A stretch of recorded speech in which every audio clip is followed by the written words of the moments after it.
भारत के बढ़ते सामर्थ्य से, भारत में बढ़ते एकता के भाव से कुछ ताकतें, कुछ विकृत विचार, कुछ विकृत मानसिकता है, कुछ ऐसी ताकतें बहुत परेशान है। भारत के भीतर और भारत के बाहर भी ऐसे लोग भारत में अस्थिरता, भारत में अराजकता फैलाने की कोशिश कर रहे हैं। वो भारत के आर्थिक हितों को चोट पहुंचाने में जुटी हैं। वो ताकतें चाहती कि दुनिया भर के निवेशकों में गलत संदेश जाए, भारत की नेगेटिव छवि उभरे। ये लोग भारत की सेनाओं तक को टारगेट करने में लगे हैं। मिस इन्फॉर्मेशन कैंपेन चलाए जा रहे हैं। सेनाओं में अलगाव पैदा करना चाहते हैं। ये लोग भारत में जात पात के नाम पर विभाजन करने में जुटे हैं।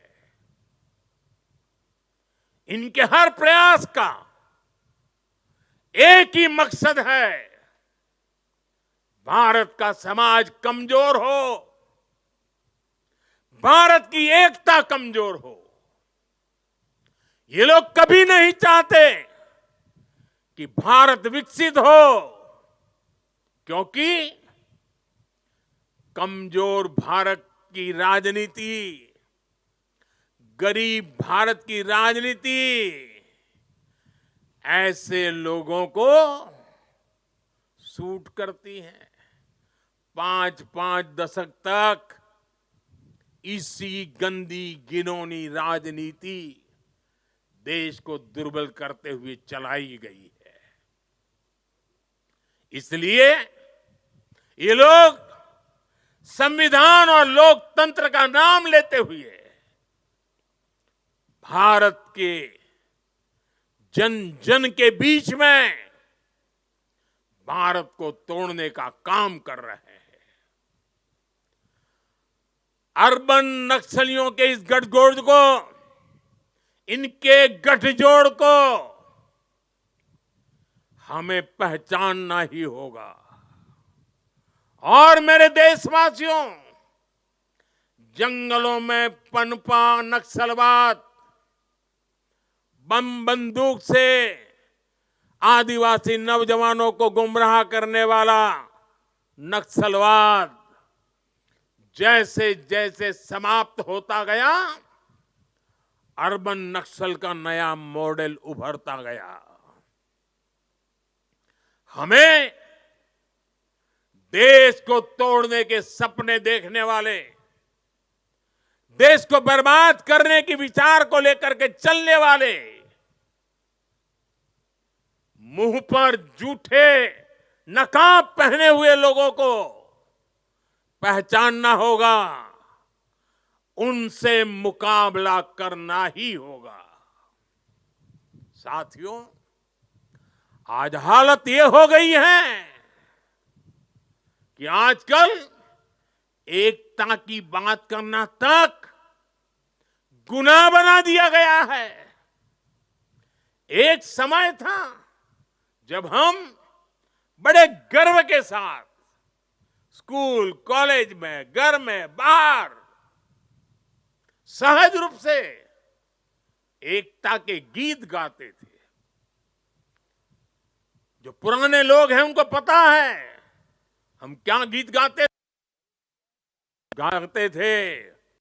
हिंद देश के निवासी सभी जन एक है, हिंद देश के निवासी सभी जन एक है, रंग रूप वेश भाषा चाहे अनेक है। ये गीत गाए जाते थे। आज की तारीख में कोई ये गीत गाएगा तो उसको अरबन नक्सलों की जमात गालियां देने का मौका पकड़े लेगी। और आज कोई अगर कह दे कि एक है तो सेफ है, तो ये लोग एक है तो सेफ है उसको भी गलत तरीके से परिभाषित करने में लगेंगे।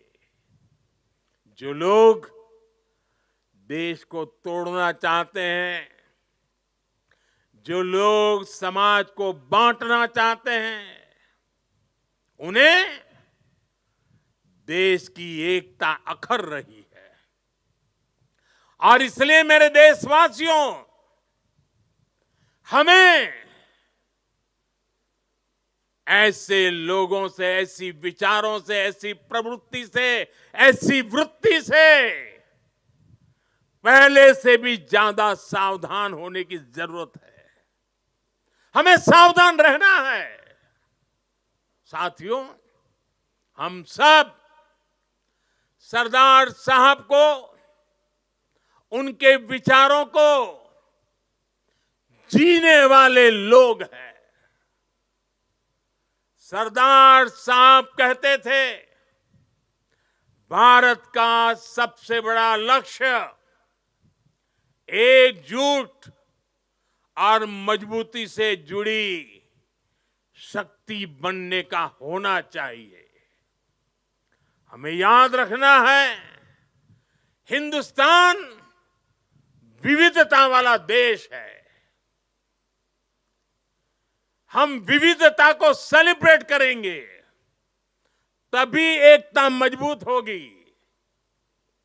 आने वाले 25 साल एकता के लिहाज से बहुत ही महत्वपूर्ण है। इसलिए एकता के इस मंत्र को हमें कभी भी कमजोर नहीं पड़ने देना है।